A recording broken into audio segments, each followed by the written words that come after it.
Jeffrey Epstein's story does not begin with scandal. It begins with ambition, charm, and a carefully crafted illusion of success. Before the headlines, before the private jets, before the whispers of powerful friends and hidden crimes, Epstein was just another young man in New York, quietly plotting a climb to the top. But behind that climb, the seeds of manipulation were already taking root. It's the early 1970s. Epstein, a bright but restless kid from Brooklyn, is working as a math and physics teacher at the prestigious Dalton School, an elite private academy in Manhattan. Here's the twist. He never even earned a college degree.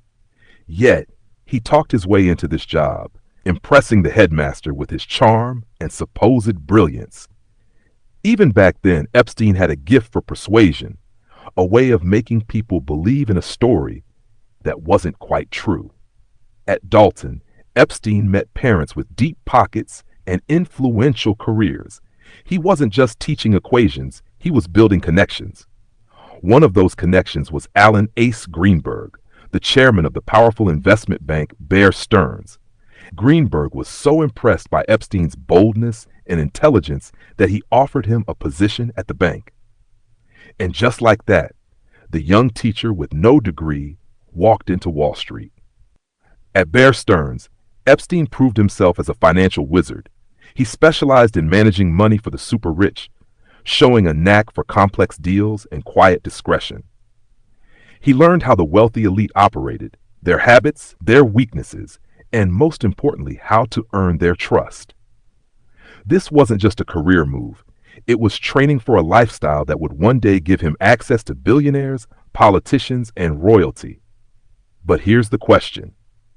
How does a man with no degree, no powerful family, and no Wall Street pedigree rise so quickly?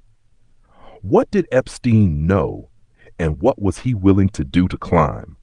Because the next step in his journey would take him from banker to mysterious money manager, with clients so rich and secretive that even their names became part of the mystery. And it's in those shadows that Epstein's darker ambitions began to surface.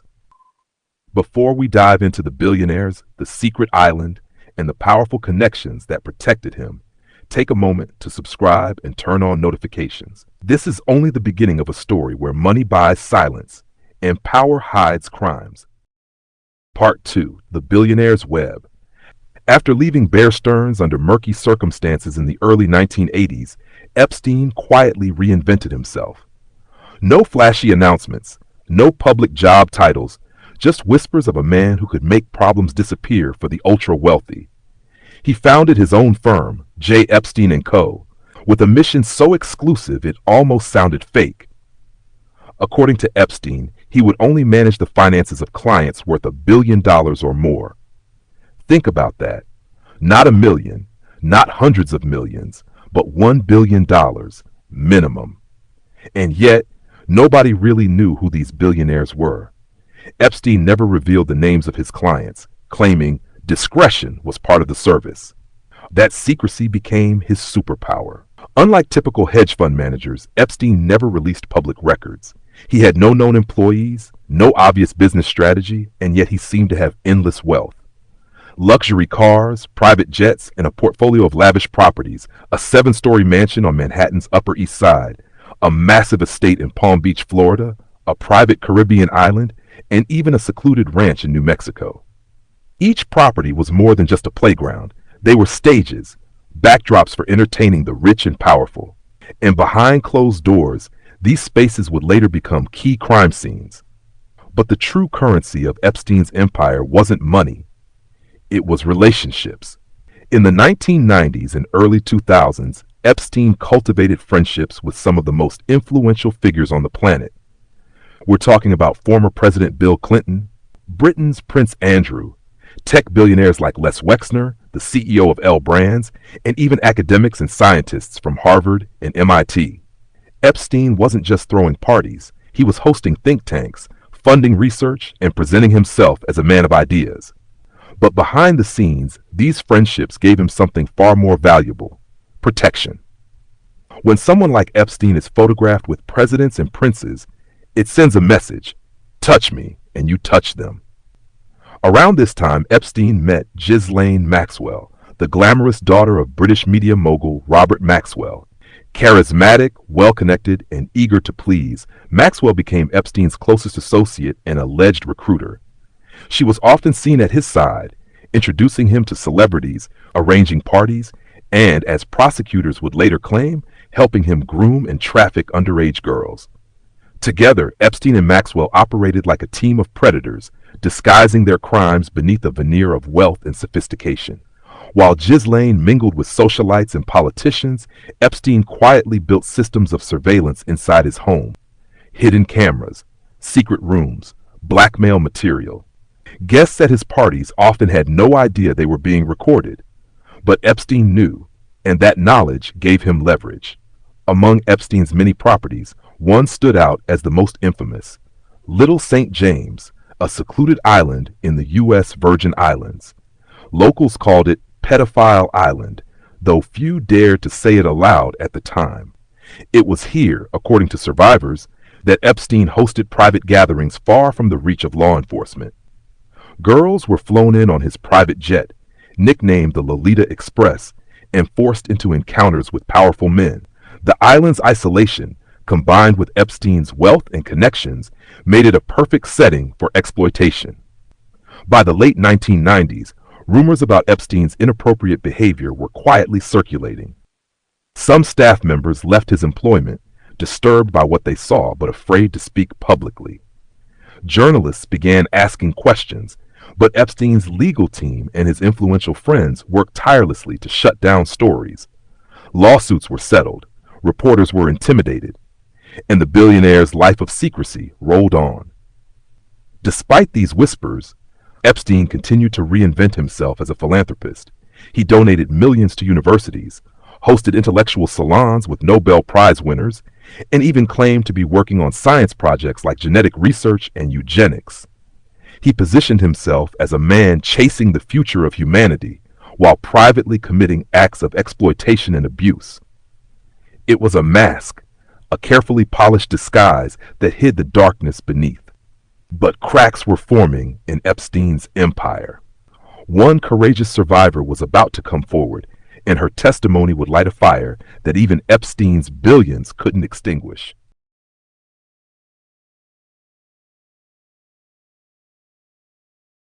Part 3. Voices of Courage. For years, Jeffrey Epstein lived as though he was untouchable, hidden behind walls of wealth, layers of lawyers, and friendships with the most powerful people on earth. But secrets have a way of slipping through cracks, and eventually, those he tried to silence found their voices. It started small. A rumor in Palm Beach, a complaint to a school counselor, a teenage girl telling a friend, "I met a billionaire. He pays for massages, but something isn't right." One of those first voices belonged to Virginia Roberts Giuffre, a young woman who would later become one of Epstein's most outspoken accusers. Virginia claimed she was recruited when she was only 16, lured by promises of a modeling career and a glamorous life. Instead, she found herself trapped in a cycle of abuse, flown across the world, forced to serve powerful men, and made to believe there was no escape. Virginia wasn't alone. Other young women, many from vulnerable backgrounds, began sharing eerily similar stories. A wealthy man, a massage job, cash payments, and then exploitation. They spoke of recruiters, often women, who would approach them at shopping malls, gyms, even schools. Some survivors described Epstein's Palm Beach mansion as a place that looked like luxury on the outside, but felt like a trap inside. They remembered the strange rules, the locked doors, and the way Epstein used fear and money to keep them silent. By the early 2000s, the whispers grew too loud to ignore.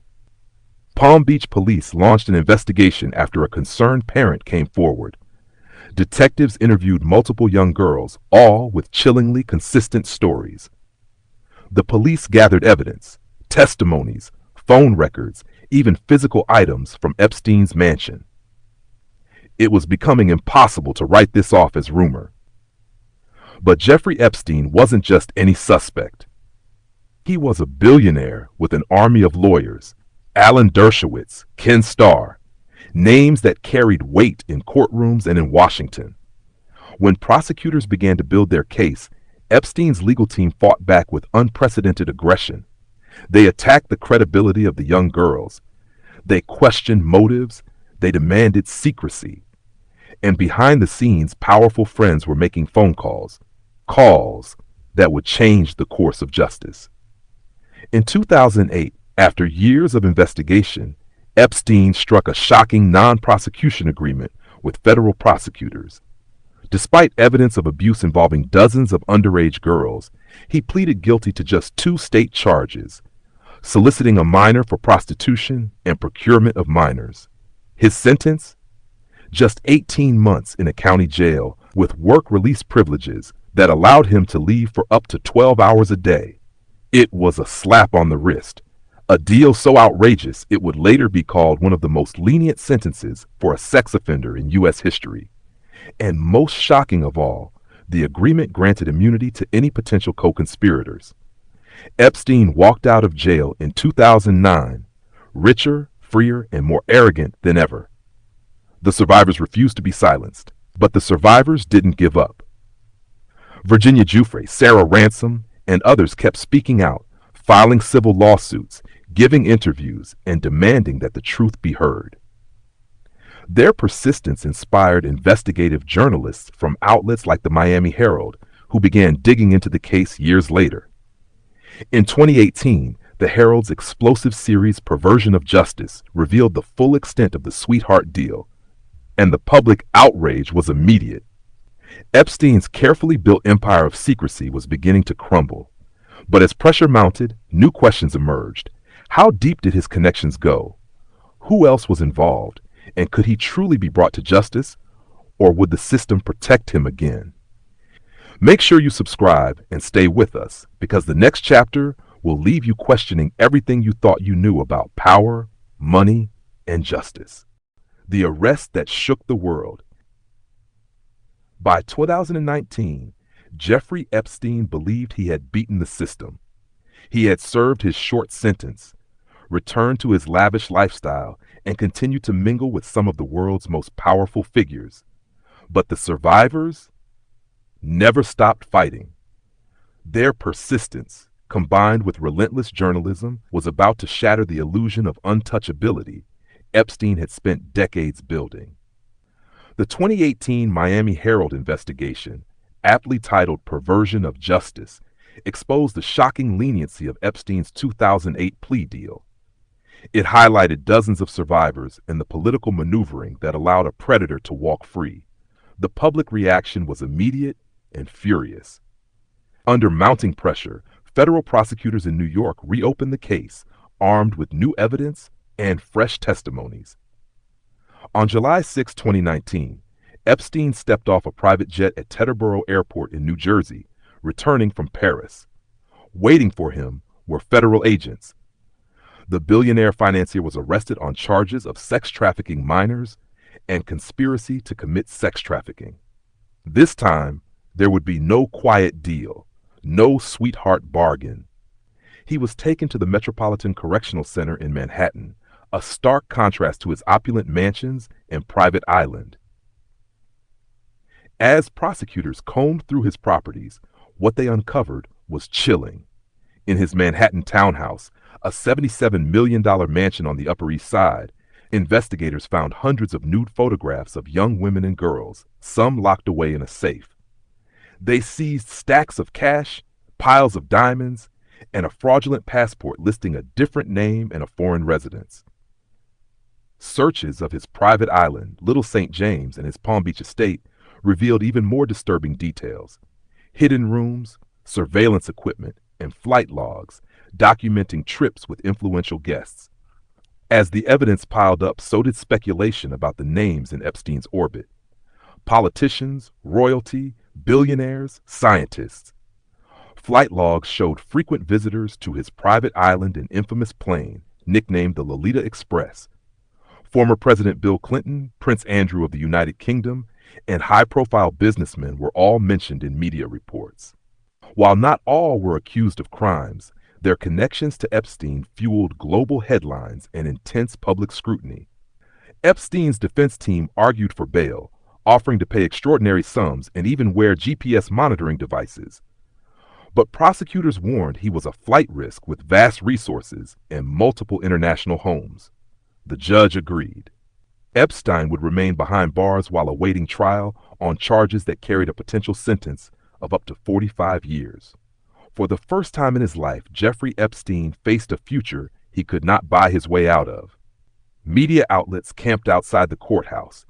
Survivors attended hearings, many wearing expressions of cautious hope. For years, they had been dismissed, silenced, or ignored. Now, the man who once seemed untouchable sat behind bars in an orange jumpsuit. The trial promised to reveal not just Epstein's crimes, but potentially the names of others who enabled or participated in his abuse.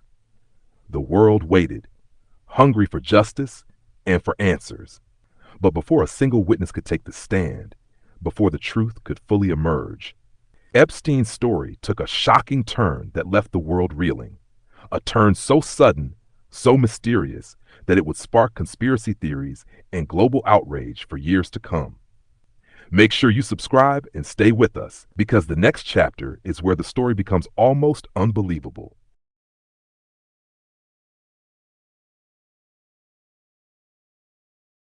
Part 5. The Death That Shook the World. August 10, 2019. Inside the Metropolitan Correctional Center in Manhattan, Jeffrey Epstein was found unresponsive in his cell. The man who once wielded unimaginable wealth and influence, who had shaken the world with his arrest, was now lying lifeless, his neck bruised by an apparent noose. Hours later, the official word came: Jeffrey Epstein was dead. The cause? Suicide by hanging. But from the very beginning, almost no one believed that explanation was so simple. Epstein's final hours remain a riddle. He was housed in a special unit where inmates were supposed to be checked every 30 minutes. But on the night of his death, those checks reportedly didn't happen. 2 guards, responsible for monitoring Epstein, claimed they fell asleep and later falsified records to cover up their absence. Adding to the mystery, the surveillance cameras in front of Epstein's cell were said to have malfunctioned, with critical footage missing or corrupted. For a man whose testimony threatened the reputations of the world's elite, the timing could not have been more suspicious. Just weeks earlier, Epstein had been found injured in his cell with marks on his neck. He claimed he had been attacked. Authorities, however, labeled it a possible suicide attempt and placed him on suicide watch. But astonishingly, Epstein was removed from that watch only days later, a decision that baffled experts and fueled endless speculation. Why was a high-profile inmate with such powerful connections taken off suicide watch in one of the most closely watched cases in America? Almost immediately, the internet exploded. The hashtag Epstein didn't kill himself dominated social media.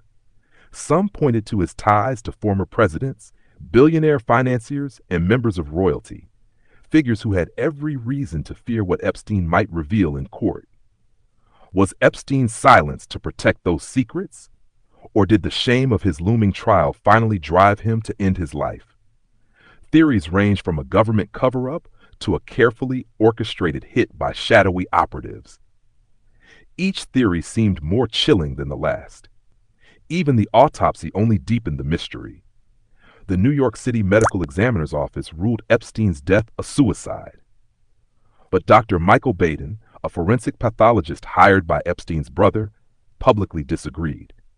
Baden stated that Epstein's neck injuries, including fractures of the hyoid bone, were more consistent with strangulation than self-hanging. His statement added fuel to a fire already burning across the globe.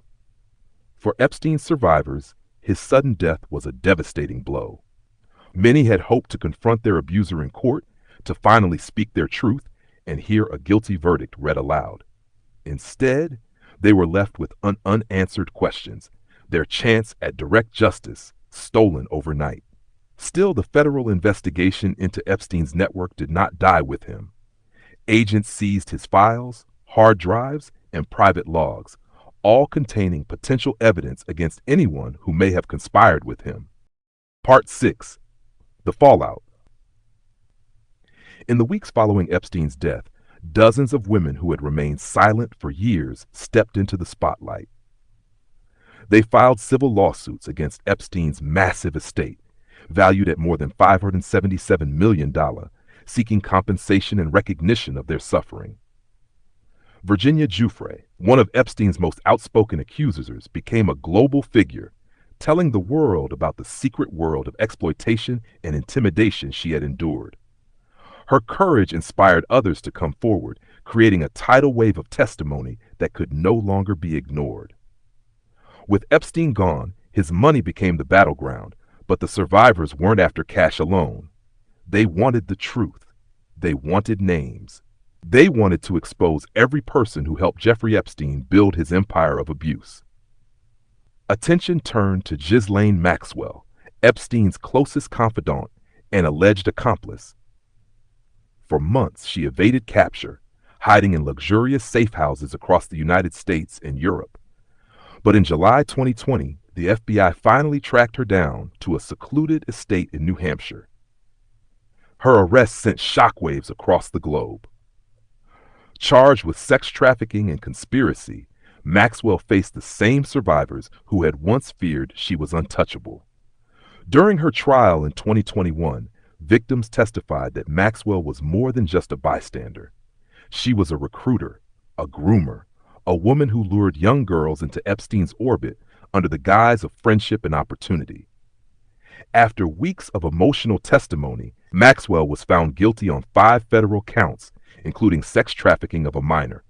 She was later sentenced to 20 years in prison, a symbolic victory for the women whose voices had been silenced for so long.